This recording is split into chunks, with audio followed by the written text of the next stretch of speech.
Good afternoon and welcome to this edition of the Mastercard Memorial Cup recap here on WeTV. My name is Domenic Papa, and it doesn't get any better today, folks. The assistant coach of the Toronto Maple Leafs, three-time Memorial Cup champion as a coach. No stranger to hockey, people, especially in our neck of the woods. DJ Smith joins us on the show. Great to have you with us, DJ. Thanks for some time here today. Thanks, Dom. Okay, we're what, 3 days into this competition, DJ. We'll get into last night's game in just a moment. Let you break it down. But anything surprising in your eyes right now, DJ, in the first 3 days of competition? Well, I don't know about surprising, but I really like the way the Spitfires have come out and showed, they're playing fast. They're playing with some depth. I really like their back end. I think everyone expected Erie, to maybe do what they've done so far. And then, St. John, they've just played the one game, and then you got Seattle. That's had a bit of a tough go here, but we know that, especially with our experience in Windsor, you win one game, and you get yourself in that play-in game, and anything can happen. St. John, maybe right now, DJ, kind of like maybe still the mystery team because they came in as the Quebec League champions, a lot of high expectations. They didn't have their greatest game against the Spitfires, or maybe just the Spitfires played that well. We don't want to take anything away from the Spitfires, but I don't think we have seen St. John's best yet. No, probably not, but in saying that, Windsor's defense was really good in Game 1, and they kept them away from the net. They make some highlight plays, and you can see they have skill. So on any given night, to me, it looks like a team, if they're clicking, they can really score goals. So, tonight should be a real exciting game, and I expect, a little bit better probably from St. John. Yeah, I think so too. And you mentioned Seattle, who's struggling, and the question that's really coming to my mind, DJ, with it, and again, you went through that whole experience in 09 and 10, and of course with the Oshawa Generals just a couple of years ago. The energy that it takes to win this championship, the concentration, the constant focus, I think, in my eyes, my humble opinion, DJ, I just think Seattle, maybe, it took them a lot to win that WHL championship, and I just don't know if there's anything left in the tank there. Well, the good thing for them is they're going to have a 2-day break, before they got to go again here. And they're going to get a chance to regroup, and very much like we did in Windsor, everyone had us counted out. And they're going to have 2 days to come up with their best game, and they just got to win one. And if they can do that, they're right back at it. So I think they're going to be able to muster up energy to give their best effort. I think what happens is sometimes you come out, the stress of it, the nerves. Now you got nothing to lose. So they got nothing to lose. They should throw it all on the table here, and we should see their best game. All right, good stuff. Last night we saw a tremendous game for the Windsor Spitfires. They basically controlled this one right from the get-go. 3 quick goals in the first period, and kind of cruised after that, 7-1 over the Seattle Thunderbirds. The Spitfires taking care of business. Here's what some of the action looked like. DJ, I was really... here's the first this was early, like in the early moments of the game, and boy, oh boy, the Spitfires dodged a huge bullet. If that goes in, DJ, it could have changed the complexion of this game. Yeah, certainly it could, but, Windsor's played with the lead, which is nice, and Mikey's been good. So, they found a way, they collapse in the house, and they found a way to keep pucks out, and right now they're getting to the net and they're scoring goals, so, and they're coming in bunches. Right there, you saw Graham not going to the net and scoring. Here's what would amaze me, the turnovers, DJ. I mean, as a coach, you being a coach, to see this, talk about bringing the gray hair on early.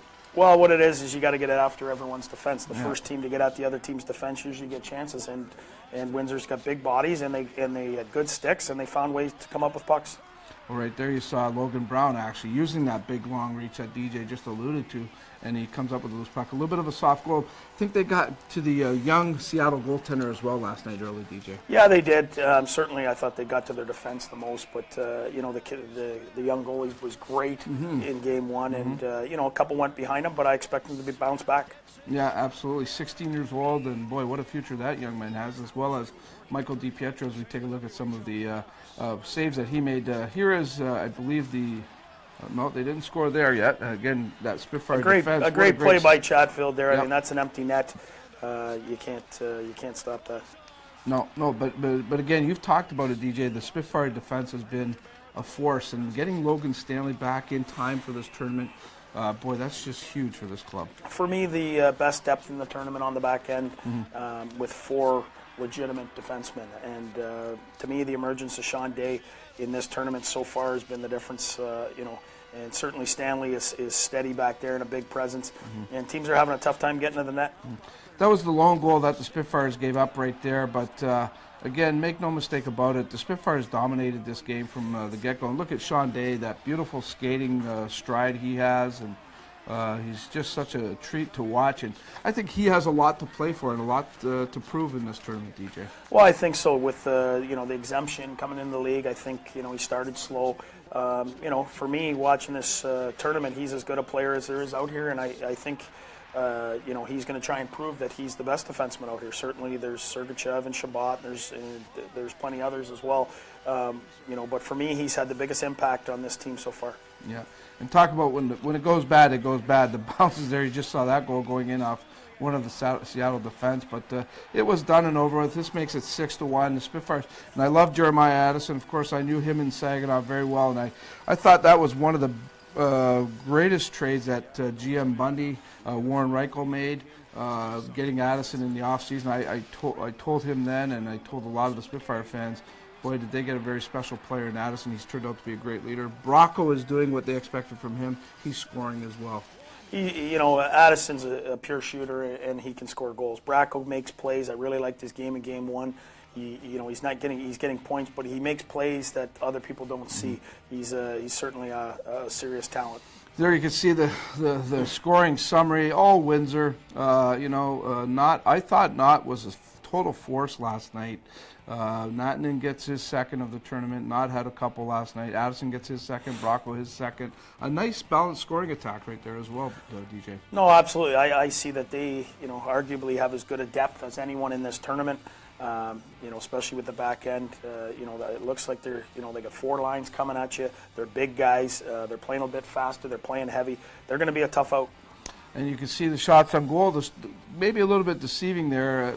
Michael had to make a couple of big saves, but I don't think it was tested nearly enough if you're going to get a chance to beat Windsor. Well, no, and he's been steady when you have had a chance. So you can see his confidence is growing in this tournament. And he's going to be tough to beat. And like I said, with that defense keeping you away from the net, Mikey's able to get out and be big. And if he continues to have that kind of time to make plays, he's going to keep making the saves. Windsor 2 for 6 on the power play. Seattle goes 0 for 4 there. The 3 stars could have been several guys last night, I think. The one guy I think that should have got a little more consideration, a guy I know you're liking right now, is Sean Day. Well, he's skating so well, and they're having a tough time, forechecking him, and he's not giving up pucks. And the puck possession by Windsor's been a big difference. Their defense are skating themselves out of trouble. They're making plays, and they're keeping away from the net. And if that continues and they don't get on their defense, teams are going to have a tough time getting the puck back. Of course, we have post-game reaction. Our Bill Kelso, he's loving this stuff right now, I can tell you that much. He was there to take it all in, and he has this report with some of the post-game comments. Bill? Anytime a team can score 7 goals, everyone is happy, particularly the coach. Let's hear from Rocky Thompson now. Yeah, I'm happy with the way our guys played, that's for sure. We were able to capitalize on some momentum tonight in those 3 shifts in a row. We were able to score those goals, and I just was able to come back with our first and second lines. We had to get a big save early, right off the hop from Mikey DiPietro there. It was kind of like a wraparound chance. That was huge. And it allowed our momentum to kind of carry forth. And then in the second period, particularly on that 5-on-3, Jalen Chatfield made an unreal save on the back door, which to me changed the game in our favor. We were in control, but if that goal goes in, it's a huge shift in momentum, and you could see how dangerous Seattle can be in the offensive zone. So that was the key there, and then we were able to get a few bounces, capitalize again, so we were fortunate tonight. Yeah, my 2 line mates, I don't do, anything without those guys. They're a lot bigger than I am, so I look up to them usually when they score. I got to jump up. But, our line played well tonight, and, it was a group effort, and, a lot of guys scored, so, a lot of confidence around the room. Gold medal. Coming into the game, we knew how much skill they had on their team, and, we didn't want to take them lightly, that's for sure. I liked their start, and I liked the way we just kept it to them. Stuck to our system the whole game, and, came out on the right end. I think we played very well, and I don't know, it feels like every lines can make the play, and it feels pretty good right now so far. Working out really good with you and Addison and Velarde. It's been a pretty good line for the soccer hip since the tournament started. Yeah, of course, there is two two really good players with me, so it's pretty easy for me to play with them. Yeah, that's great. Like I said, we had the momentum, and we just want to keep going from here on out. We got a lot of skill up front, and we do have on the back end too. So we just gotta keep working around and sticking to what we do best, and we're gonna keep scoring. Obviously, getting down 3-0 pretty early. You're playing behind the 8-ball game, so that was never fun. So yeah, it's a tough loss. I mean, we're all competitors here. You lose, that badly, it's gonna sting. So we got to get back on the saddle here tomorrow and. Play a good game against St. John. Well, execution. I mean, certain guys got to execute a little bit better. We got to come back and help other guys. And again, uncharacteristic of our team, but that's where we're at right now. And it's stuff we can clean up. We can clean it up, and we're not done. We're not done. We're gonna, we got to win next game, and then we go from there. The ice is quite chopped up here, and you know why? They scored 7 goals. That's why it's chopped up, folks. The big line scored a lot of points. Jeremy Bracco with Logan Brown and Graham Nutt combined for 8 points tonight. Actually, it was 9 points tonight. 2 goals from Nutt, a goal from Brown, a goal and 2 assists from Bracco. Just a fantastic team effort. Unbelievable. Spitfires with a huge 7-1 victory, and it almost harkens back to the games back in the Memorial Cup in 2010 when the Spitfires played Brandon. It was that much of a game in terms of the way the Spitfires were coming with goals fast and furious. In fact, I understand they tied a record set in 1978. They scored 3 goals in 38 seconds here tonight, and just an unbelievable performance from top to bottom from this group. Spitfires set them things up, folks, to guaranteeing themselves a minimum of an appearance in the semifinal and a win Wednesday night against the Erie Otters, and the Spitfires will be headed to the finals. Thanks a lot, Bill. And, post-game comments, DJ, I mean, I think everybody pretty much hits the nail on the head. They told the story the way it was. You got to appreciate Connor Walchuk. He's trying to stay positive, and I think he, kind of echoed what you said. We just got to win that one game and take it from there and see where we can go with this. Well, the big thing is they have to let that go. In a tournament like this, you can't think about that one more time. You can make some adjustments and clean it up, but they got to get feeling good about themselves. Certainly right now they're not. And they got a couple days to do it. So, by the time that puck drops, they got to be feeling good again, and all they got to do is win one game. What do you remember most when the Spitfires in 09, DJ, went down 0-2? And as you said it, everybody counted you guys out. But what did you use as a rallying cry then? Well, I think what happened was you get down 0-2, you got nothing to lose now. Mm-hmm. And you're a little nervous because you don't want to go 0-3 and kind of be embarrassed. But as soon as you start playing good and you start feeling good, it's amazing how quickly it comes back. So all these teams here are champions, other than the host team. These teams have been through the battle, and they've been down in series and been down in games. So you got to rally on that, but you got to just play your best game and do it for 60 minutes. And if you win, you get a chance to play again. Absolutely. Let's review the schedule. Take a look at the outcome of the first 3 games and what's coming on. Of course, the opening game, the Spitfires win 3-2 over St. John. The Otters win 4-2 over Seattle. Spitfires 7-1 over Seattle. That's what we have in the books tonight. I think this is going to be the best game of the tournament up to this point from a competition standpoint. I'm expecting to see a much better performance from St. John. Erie is Erie, DJ. I think this team's loaded for bear. I look at the 2 Spitfire teams and even your Oshawa championship team. These guys have all those parts. Well, what they have is they have some real depth down the middle of the ice, and all 3 of their centers are legitimate. Taking nothing away from the 4th line, but the majority play 3 lines. The back end's solid. The big question is the goalies. Hasn't Timpano, been. Yeah. Well, he hasn't been through it, but they always say you don't have experience till all of a sudden you have experience and you win. So he won a title, an OHL title, which is big. This team, up and down the lineup's probably the favorite coming into the tournament. In saying that, St. John is a very highly skilled hockey club, and if they can get at you early, they play a solid defensive game. If they can score first, you've got yourself a hockey game. Absolutely. Tomorrow night, speaking of St. John, they'll be back in action again, back-to-back games for them. They'll take on Seattle, and who knows? Let's say St. John loses tonight. They go 0-2. You have a battle for 0-2, and it's a battle of survival. You lose, you're gone. You win, you survive. So that could be a very huge game depending on what happens tonight. And this one could be as well, because if Erie goes 2-0 and the Spitfires go 2-0, whoever wins this game goes right to the championship final, DJ. So the next 2 games, couple of days, boy oh boy, You have to find a way to turn up the intensity gear there. Well, for sure. If you're St. John, you want to get a win on the board. If you're Erie, you want to set yourself up to have a chance to sit in the finals. So, and if St. John doesn't win tonight, they got to bounce right back. And, it's a do or die. It's a game 7 here, for both teams essentially on the road. So it's some exciting hockey. And then you got the Spits and Erie, which I'm really excited to watch, Wednesday night. And, we'll see what happens, but hopefully it's a win and you're in kind of situation. It just may be that. Thursday is the tiebreaker. We'll see. I mean, again, it's one of those things you have to wait and see. Right now, if things were to go to according to what's happening, we wouldn't have a tiebreaker. Friday will be the semifinal game no matter what. The CHL alumni game. This guy right here, DJ Smith, putting on the blades again for us. What a treat that'll be to watch. And then May 28th, it all comes down to that one game. They play for that trophy called the Memorial Cup. 3 p.m., I believe, is that game. We'll have to check that to confirm that, but we do know it's on Sunday.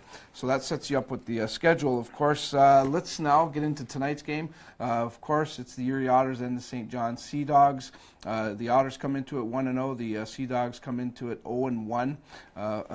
Again, I think this is going to be the best game of the tournament up to this point from a competition standpoint, DJ. And let's take a look at the teams head-to-head, some of the numbers, how it's looking. Again, they've only played the one game, but right away you could see, the names that you alluded to, the guys up front for Erie, DJ. DeBrincat, already a goal and assist, and Dave Brown couldn't talk enough about that young man. Dylan Strome really was impressed with Anthony Sorelli, how he complimented Strome and said this is his team. I'm here to help them win a championship. Seems as though the chemistry on this team is pretty dynamic. Well, I had the opportunity to coach Anthony Sorelli, and he had saw the situation where we made some trades for Michael McCarron and some guys coming in at the deadline, and I had informed them that indeed it is the Cole Castles and Josh Brown, it is their team, and these guys are certainly going to be a big part of it, the guys coming in, but their job is to complement them. So it's good to hear Anthony talking like that, because I think he's seen how it worked in Oshawa, and it is Strome and DeBrincat's team. They've been here for a long time, Radish. But in saying that, the depth of Fogle and Sorelli coming at you back-to-back is really tough for anyone to defend for me from what I've seen so far. That's why I really like with the Spits with 4 really good defensemen. What I've seen so far are going to pose maybe the biggest issue. But in saying that, only one game from St. John, they're going to come out with their best game tonight. So they come out and possibly beat Erie tonight, we've got ourselves, you're looking at a lot different tournament. Right now, the tournament looks one way, but things change night to night, so we will find out soon. Yeah, and that's a great point you bring up, DJ. One game changes the entire dynamics of this thing. St. John was preparing for this game earlier today. We caught up with the head coach, Dan Flynn, and he gave his perspective on everything that needs to happen tonight for the Sea Dogs. What's the mood like around the team? Good. I think two things. I think we were hoping that we would play better last game, but you got to give a lot of credit to Windsor. They played very well. You saw that again last night, and I think Windsor played exceptionally well game 1, and deserved to win. So today we have to be better. What do you see in the Erie Otters? Well, they as we said before, an exceptionally good team to win this league. It's a tough league. Very, very good first line, underrated second line, good two-way third line, puck-moving D, championship goalie, good team. 2010, you were facing the same time. You became 0-2, and you had to play the last game to be eliminated. So the situation of tonight's game is like must win. No, it's not must win, but no. It will be tomorrow if it is. But for tonight, you don't want to be 0-2. No, in the playoffs you live day to day, and whether it's a tournament format or it's the playoffs 4 rounds, every day is a best of 1, and then so we're not looking behind, we're not looking ahead, we're focused on our best of 1 for tonight. Other than the obvious and the 2 goals, what'd you like out of the final 5 minutes of your team's play, though? I'm going to talk about Erie. That was 3 days ago. In hockey, that's a lifetime. Right now, our focus is on playing well against Erie and getting ready to go. What brings out the confidence in you, Coach, that your team will bounce back with a better performance, maybe a more complete performance? Yeah, I mean, we have. I like this group of kids. They've been together for a long time, St. John went to back-to-back Memorial Cups in 11 and 12. This is the franchise's third time in 9 years. That's a tremendous feat for the organization. There's lots of teams that haven't been here ever. So to be here 3 times in 9 years is a credit to the people that run this team. So for us, after the back-to-back Cups, the rebuild started here. And there's some kids, including our 2 20-year-olds, Spencer Smallman and Matthew Heimer, that were the first draft picks 5 years ago after the back-to-back Cups. So a lot of kids here have been here 5 years, 4 years, 3 years. So it's a close-knit group that went through the inevitable building process to last year going deep 3 rounds and this year winning the President's Cup. So we've got lots of character, lots of fight in our room. Our guys don't like to lose. They'll bring their best game. I can tell you, DJ, I was at the scrum this morning, and there was a question asked of Coach Flynn about the past game, and he said, we're only thinking about Erie right now. And you could see in his comments there, but what he just said about his team there, obviously he believes in these guys, and rightfully so, but everything's focusing on the Erie Otters, and just that's the only mindset that they want in the players' minds right now. Well, Danny Flynn's been around a long time. He was assistant with Teddy Nolan. He's been around. He's won. These kind of things he's experienced with, where he's not going to panic, and he knows how to treat his team. He certainly seems confident about his club, and he knows it's only one game. So I expect their best game tonight, and there's a reason a guy's been around that long. And he's been in championships and he's won. He knows how to treat his guys. Well, he said it in the interview as well, DJ. 3 years, 3 times in 9 years they've been to the Cup. That's really impressive. Well, it's really impressive. It's impressive enough to win a Memorial Cup, but to turn around and do it with your next cycle, to be back at the Memorial Cup is impressive to whoever's running the organization there. Your draft picks and certainly the way you're developing speaks well for that organization. There was also a light moment with Coach Flynn. We're going to go back to the tape, and he was asked basically if he could identify any of the weaknesses in the Erie Otters, and he had a great response for it. Let's roll the tape. Have you identified any weaknesses in Erie that you can try to expose, Coach? Their assistant equipment manager is not the best. I don't know. You know what? They look good to me, and we're going to have to play well. The assistant equipment manager got a plug, DJ. Well, you know what? I think they're going to, from that comment, going to play the underdog role on how good of a team Erie is, and I think going in, it's a fair assessment that Erie's probably the favorite coming into this tournament, but we know that means nothing. Being a favorite and winning are 2 different things. So if he has to cling, to the underdog role to win themselves a hockey game, so be it. That's called coaching. Impressive, though, he was able to put a little bit of humor into it, and he's probably trying to keep the guys light that way as well. Well, certainly, like I said, he's been around, so you can see he's keeping it loose for his guys. I don't see any panic in him whatsoever. And they'll be fine. Like I said, when you've been around that long, this kind of stuff doesn't faze you. Of course, their opponent tonight, the Erie Otters, who, as DJ just alluded to, not many people picking them to lose this thing. I think some people are looking at it as it's Erie's tournament to lose. They have an outstanding lineup, and they're led by a tremendous leader, Dylan Strom. We had a chance to catch up with him earlier on to talk about tonight's hockey game. Yeah, we're excited. Obviously, just after the first game, we feel pretty good with ourselves. We were happy with the way we played and the way we came out, and obviously they're not going to be too happy with what happened in game 1 for them. So it's going to be a good game with 2 teams that are really playing good hockey, and throughout the whole playoffs, I think both teams have been playing well, and coming into this tournament, I think they're going to be looking for a real strong game from them. Fair to say, Dylan, that you're expecting to see a different St. John team than what we saw on that first night. Yeah, every game brings different aspects, and we're really looking forward to what we can bring after the first game. We thought we had a great game, and we're looking to follow that up. I think getting out to a lead there was big for us, and I think we can just hopefully do that again tonight. How tough not to get too far ahead of yourselves here, and just approach this thing even a shift at a time. Yeah, you're right.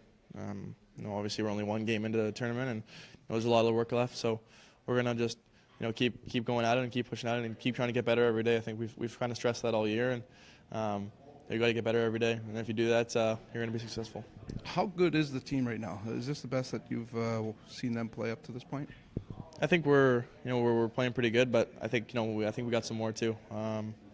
I think the sky's the limit for our team. I think we got a team that loves to score goals, and we also love to play great team defense. So hopefully we can put it all together tonight and have a good game.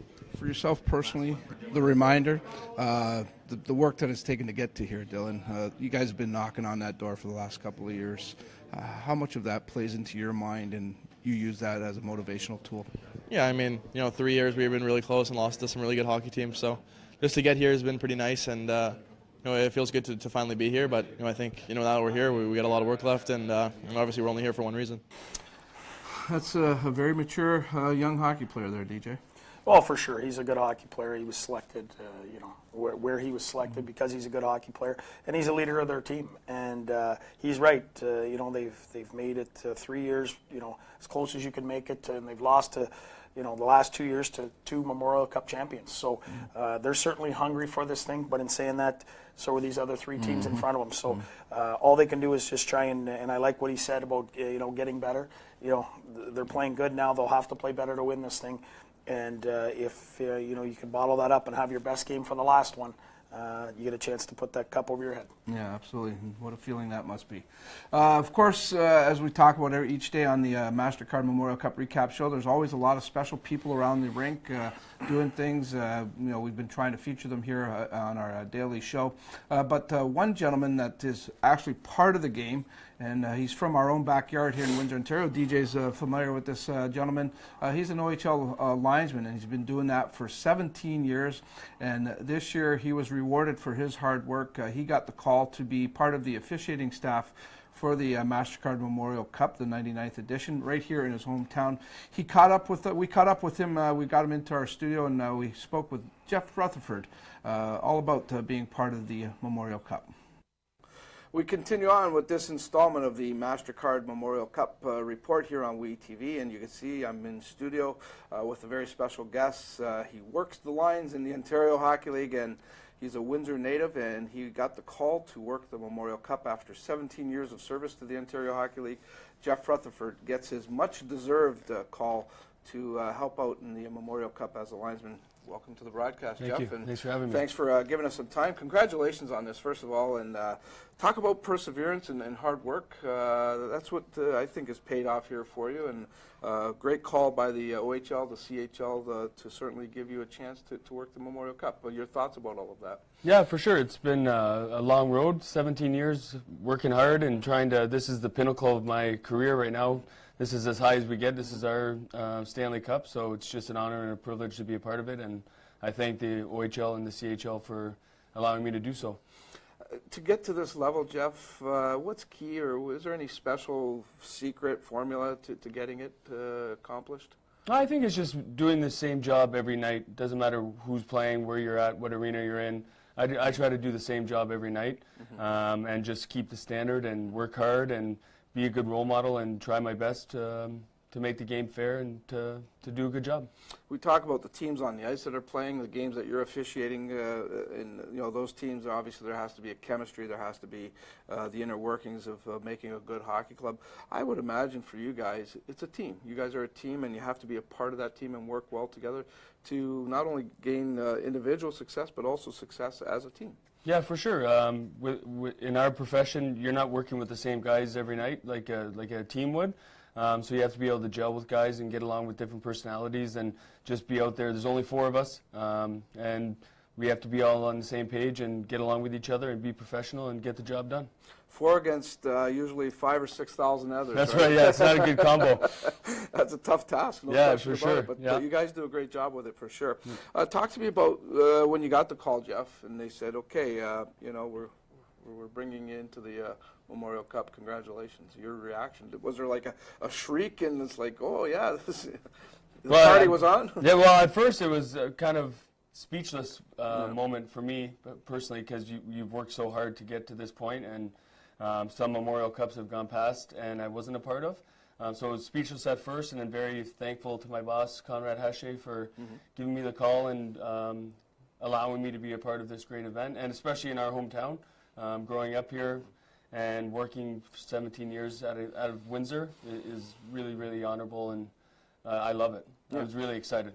Yeah, you mentioned the hometown, and another fine, outstanding official that got to do, I think, a couple of Memorial Cups. Mark Hicks, whom you know very well, of course, Jeff.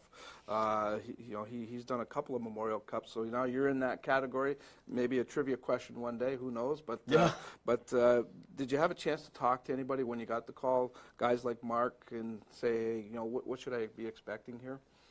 Well, I talked to a lot of people. Like, it was amazing the amount of texts I got congratulating me, which is really nice to hear. I'm not a big fan of tooting my own horn, so. But yeah, I talked to Mark Hicks and Sam Cisco and Mark Perry, who's our local supervisor, and just tell you to go out and keep doing what got me here and do your job, and everything else will fall into place. Yeah, and you got your first taste of it the other night. You got to work the lines for your first Memorial Cup game.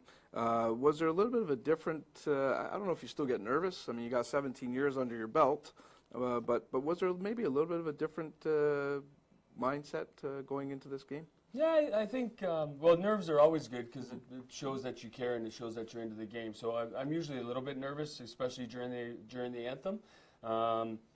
However, like last night, we were on a bigger spotlight. Lots of video cameras, lots of replays, so you really want to make sure that you're doing what you need to do to not make a mistake and just get through the game as easy as possible. How important was the warm-up for you in your first game? Did that help get the bugs out? Yeah, I think so. Like, I have a certain routine that I go through in the dressing room with stretching and getting mentally prepared, and then you go through getting ready and talk to the boys and make sure we're all on the same page, and then we just got to get on the ice. Sometimes those ceremonies are a little long, and you got to kind of keep your legs moving and get ready to go. A little bit different, I guess, in the fact that obviously when you do the OHL, Jeff, you see all the teams at one point or another. You kind of get to know the playing personnel. You get to know the coaches, so you kind of have an idea what to expect. Erie was one of the teams playing in your first game, but the other team, Seattle, a team you had never seen before. A little bit different there. Do you look at the lineup and try to prepare some way there with that team? Yeah, well, the Memorial Cup team, the guys that are here, we had a talk and who to look out for, which guys you can approach and talk, and which guys you have to look out for. So that helps. And then I just try to be as personable and human as possible on the ice and talk to these kids and talk them through things and try to get them out of hot spots and not talk down to them, just kind of let them know that I'm here for them and let's just do your job and move on, and we got a game to play. Let's work together, right? That's right. That's all we want to do. We don't need any more enemies. Personable and approachable, with some thick skin, though, at times. Oh, I'm yeah, sure for needed. sure, yeah. Absolutely. When this is all said and done, I'm sure you're going to have great memories, no question about that. But what do you hope to take out of it and bring into the future? Well, I think, obviously it's a lifelong memory, right? Like, it's been a goal of mine for my whole career, and to finally achieve it makes me very happy, and it makes my family happy. And I just like to be a role model. I supervise young officials in the area, so let them know that these goals are attainable, and get as many people into officiating as possible. And for me personally, it's kind of the pinnacle of my career, and if I were to retire anytime soon, I can be happy that I reached the top of our profession. Yeah, well, at least it's on the hockey bucket list that it's accomplished. That's right, yeah. Check on it, right? A lot of more things to accomplish. Absolutely, good stuff. Jeff, congratulations. Very happy for you, and certainly you've made our area very proud, and continued success to you, and thanks for taking the time to join us here today. Thanks so much for having me. I appreciate it. All right, certainly one of the good guys, Jeff Rutherford. Hard work indeed does pay off, and he's the perfect example of just that. Let's now take a look at the remaining upcoming schedule for the Mastercard Memorial Cup tournament. Yes, indeed. Let's look at the schedule. Again, the first 3 games are in. Well, we'll get that schedule back up there. Thanks, guys. And then the tiebreaker. Okay, well, maybe we won't get it all back in, but we've gone through the schedule a few times. But Thursday will be the tiebreaker. Friday, okay. You're throwing curveballs at me, guys. Here's the schedule. Here's the games that have been completed. Of course, tonight, Erie St. John's. Tomorrow night, Seattle St. John's. Spitfires, Otters on Wednesday. Going to be another huge game there. Thursday will be the tiebreaker if necessary. Friday, the semifinal, the alumni game. Saturday, and on Sunday the Memorial Cup final. Jeff Rutherford, a good man. DJ, I know you know Jeff somewhat. Did you ever have you don't have a favorite official, do you? No, not at all. No. You know what? As I've been doing this a little bit longer, you learn that it's part of the game. They're trying to do their best, and the more you yell at them, the worse it gets. So, I always had a good relationship with the linesmen. It's more the refs that I'm after. It's a tough job, just like yours, though. That's for sure. Absolutely. Tonight, Seattle, Erie. Not Seattle, I'm sorry, St. John and Erie. I'm going Erie tonight. I'm going to give Erie the win tonight, DJ. I'm going to say 5-3. I just think their scoring is going to be the difference. They got that depth that you talked about up front at the center ice. 5-3, I'm going Erie.